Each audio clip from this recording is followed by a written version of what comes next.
हम लेके आए हैं संपूर्ण व्रत कथा रविवार की। राधे राधे दोस्तों, सुनहरी कहानियाँ परिवार में आपका स्वागत है। रविवार सूर्य देवता की पूजा का वार है। रविवार का व्रत करने व कथा सुनने से मनुष्य की सभी मनोकामनाएं पूरी होती हैं।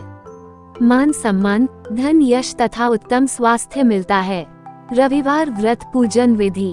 सूर्य का व्रत 1 वर्ष या 30 रविवारों तक अथवा 12 रविवारों तक करना चाहिए। रविवार को सूर्योदय से पूर्व बिस्तर से उठकर शौच व स्नान आदि से निवृत्त होकर स्वच्छ लाल रंग के वस्त्र पहने।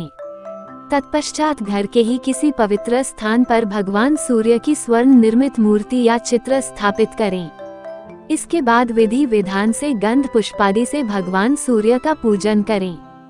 पूजन के बाद व्रत कथा सुने। व्रत कथा सुनने के बाद आरती करें। तत्पश्चात सूर्य भगवान का स्मरण करते हुए ओम ह्रीं ह्रौं सा सूर्याय नमः इस मंत्र का 12 या 5 अथवा 3 माला जप करें। जप के बाद शुद्ध जल, रक्त, चंदन, अक्षत, लाल पुष्प और दूर्वा से सूर्य को अर्घ्य दें। सात्विक भोजन व फलाहार करें। भोजन में गेहूं की रोटी, दलिया, दूध, दही, घी और चीनी खाएं। रविवार के दिन नमक नहीं खाएं। पौराणिक कथा। प्राचीन काल में एक बुढ़िया रहती थी। वह नियमित रूप से रविवार का व्रत करती। रविवार के दिन सूर्योदय से पहले उठकर बुढ़िया स्नानादि से निवृत्त होकर आंगन को गोबर से लीपकर स्वच्छ करती। उसके बाद सूर्य भगवान की पूजा करते हुए रविवार व्रत कथा सुनकर सूर्य भगवान का भोग लगाकर दिन में एक समय भोजन करती। सूर्य भगवान की अनुकंपा से बुढ़िया को किसी प्रकार की चिंता एवं कष्ट नहीं था। धीरे धीरे उसका घर धन धान्य से भर रहा था। उस बुढ़िया को सुखी होते देख उसकी पड़ोसन उससे जलने लगी। बुढ़िया ने कोई गाय नहीं पाल रखी थी, अतः वह अपनी पड़ोसन के आंगन में बंधी गाय का गोबर लाती थी। पड़ोसन ने कुछ सोचकर अपनी गाय को घर के भीतर बांध दिया। रविवार को गोबर न मिलने से बुढ़िया अपना आंगन नहीं लीप सकी। आंगन न लीप पाने के कारण उस बुढ़िया ने सूर्य भगवान को भोग नहीं लगाया और उस दिन स्वयं भी भोजन नहीं किया। सूर्यास्त होने पर बुढ़िया भूखी प्यासी सो गई। प्रातःकाल सूर्योदय से पूर्व उस बुढ़िया की आंख खुली तो वह अपने घर के आंगन में सुंदर गाय और बछड़े को देखकर हैरान हो गई। गाय को आंगन में बांधकर उसने जल्दी से उसे चारा लाकर खिलाया। पड़ोसन ने उस बुढ़िया के आंगन में बंधी सुंदर गाय और बछड़े को देखा तो वह उससे और अधिक जलने लगी। तभी गाय ने सोने का गोबर किया। गोबर को देखते ही पड़ोसन की आंखें फट गईं। पड़ोसन ने उस बुढ़िया को आसपास न पाकर तुरंत उस गोबर को उठाया और अपने घर ले गई तथा अपनी गाय का गोबर वहां रख आई।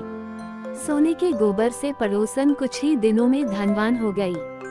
गाय प्रतिदिन सूर्योदय से पूर्व सोने का गोबर किया करती थी और बुढ़िया के उठने के गई।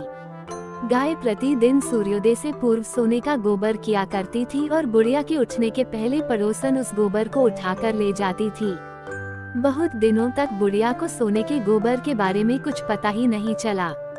बुढ़िया पहले की तरह हर रविवार को भगवान सूर्यदेव का व्रत करती रही और कथा सुनती रही। लेकिन सूर्य भगवान को जब पड़ोसन की चालाकी का पता चला तो उन्होंने तेज आंधी चलाई।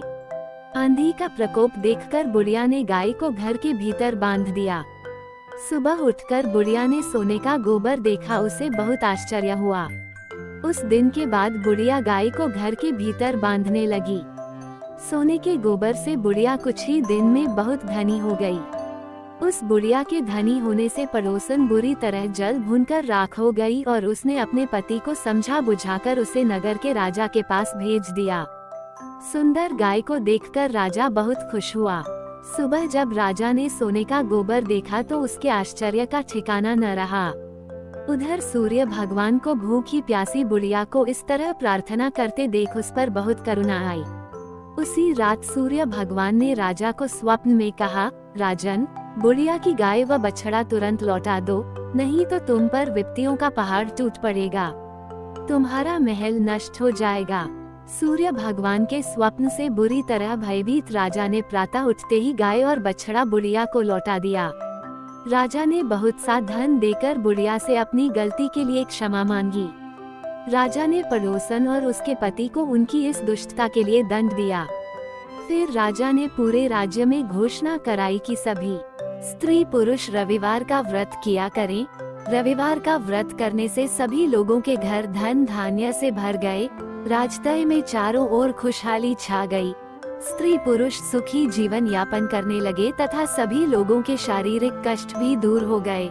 हे सूर्य देवता, जैसे आपने बूढ़ी माँ पर कृपा की वैसे हम पर भी करना। बोलो सूर्य देव की जय।